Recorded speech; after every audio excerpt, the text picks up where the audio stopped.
Siyam na chapters na nga ang lumilipas simula nung formaling inintroduce sa atin ni Oda itong karakter ni Rox D. Xebec. At sa siyam na chapter nga na to kapansin-pansin na napakaraming fans ang napukaw at namangha sa karakter niya. Kaya naman sa video nga na to kikilalanin pa natin ng mas malalim itong karakter ni Xebec. Ang pinakamaagang ang history na nalalaman natin patungkol kay Xebec 56 years ago. Ito nga yung moment ng pag-infiltrate niya sa Merijoa. Tahasan nga niyang inakyat itong Merijoa at pinasok itong mismong Pangea Castle, kung saan harap-harapan niyang kinausap itong nagkiklaim na hari ng mundo na si Im-sama. Imagine guys ito ang pinakamaaga nating knowledge patungkol kay Xebec at mukhang nasa prime nga siya sa moment na to. Paano pa kaya yung mas maagang buhay na itong si Xebec? Mapapatanong nga tayo kung paano siya napunta sa ganitong point na sobrang lakas niya. Ano ang naging history ng early days niya? Anyway, sa pag-infiltrate nga na to ni Xebec base nga sa itsura niya mukhang nagkaroon nga sila ng laban netong si Imu. Sinasabi nga rin na pumatay raw itong si Xebec ng isang marine admiral at nakaharap niya pa itong halos equal lang niya sa lakas na hari ng Elbaf na si King Harald. Yes, aminin man natin o hindi wala tayong maiisip na ibang karakter sa One Piece na capable ng ginawa netong si Xebec. Ganito nga siya inintroduce ni Oda sa atin. Inintroduce siya na talagang malahalimaw yung lakas niya. Bali itong saglit na altercation nga nila Xebec at King Harald nagbunga ng isang tunay na pagkakaibigan. Pagkakaibigan na talagang ino-honor ni Xebec sa puso niya. So dito nga natin mababasa na unlike sa anak niyang si Blackbeard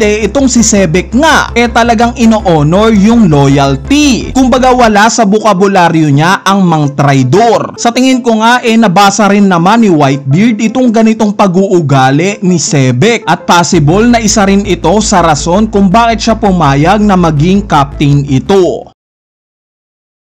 Bukod nga sa loyalty nag-express din ng traits ng pagiging ambitious itong si Xebec. Makailang ulit nga niyang nababanggit na gusto daw niyang pagharian ang mundo. Even nung time na una silang magkita ni Im-sama nagbigay pa nga siya ng threat dito. Nahintayin daw siya neto at babalikan niya itong si Imu. Ganito nga ka-confident itong si Xebec sa lakas na meron siya. At itong pagiging ambitious nga ni Xebec paniguradong ang maaalala niyong karakter na similar sa ganitong pag-uugali itong si Luffy. Obvious naman ito dahil sa bawat arc nga ng kwento netong One Piece bukang bibig niya na magiging hari daw siya ng mga pirata. Actually kung iisipin nyo hindi lang yung pagiging ambitious ang similarity ng dalawang to, dahil gaya kay Luffy na masyadong carefree sa paligid ganitong nga rin si Xebec. Carefree din siyang gumalaw. Kumbaga wala siyang pake sa kung sino ang nasa harap niya. As long as makakasagabal ito sa goal niya paniguradong buburahin niya ito sa mapa. Kaya naman hindi na nga nakakapagtaka pa kung bakit inidolo siya netong napipintong kaalyansa ng Straw Hat Pirates na si Loki. Inidolo niya itong si Xebec hindi sa angking lakas na meron ito. Inidolo niya ito dahil sa taas ng ambisyon na meron itong si Xebec. Itong traits nga na to makikita rin naman natin na na-adapt ni Loki.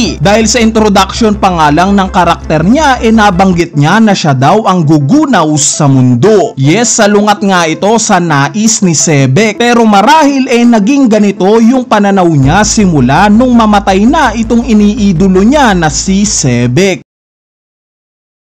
Ang sumunod ngang traits ni Xebec na talagang nakakabilib itong sense of responsibility niya. Nakita nga natin sa recent chapter ng manga kung paanong pinriority niya itong mag-ina niya para mailigtas. Actually ito nga rin yung point niya kaya niya gustong puntahan itong God Valley. Alam niya na nasa panganib itong tinatago niyang mag-ina niya na sila Aris at Teach. Yes, as a captain capable nga siyang i-reveal sa pirate crew niya itong mission misyon na to. Misyon na iligtas itong mag-ina niya. Pero dahil nga sa selfless itong si Sebek wala siyang pinagsabihan patungkol dito. Dinivert na nga lang niya yung atensyon ng pirate crew niya sa kung ano ang nais nila. At ito nga yung mailigtas si Shaki at syempre kunin ang mga kayamanan sa God Valley. Sa isip nga ni Sebek labas yung mga miyembro ng Rocks Pirates na iligtas itong sariling pamilya niya. At dito nga tayo makakakuha ng idea sa kung paanong mapepwersa itong Straw Hat Pirates na pumunta sa Merijoa sa sitwasyon gaya netong kay Sebek. Gaya ba kay Sebek na na-involve itong pamilya niya at napwersa siyang pumunta sa God Valley? Ganito rin ba ang kahihinatnan ng Straw Hat Pirates? Possible bang makidnap ni Im-sama itong si Vivi at ito ang magiging dahilan para mapwersa silang pumunta sa Merijoa? Sa paraan kaya na itong mag-uumpisa ang final war?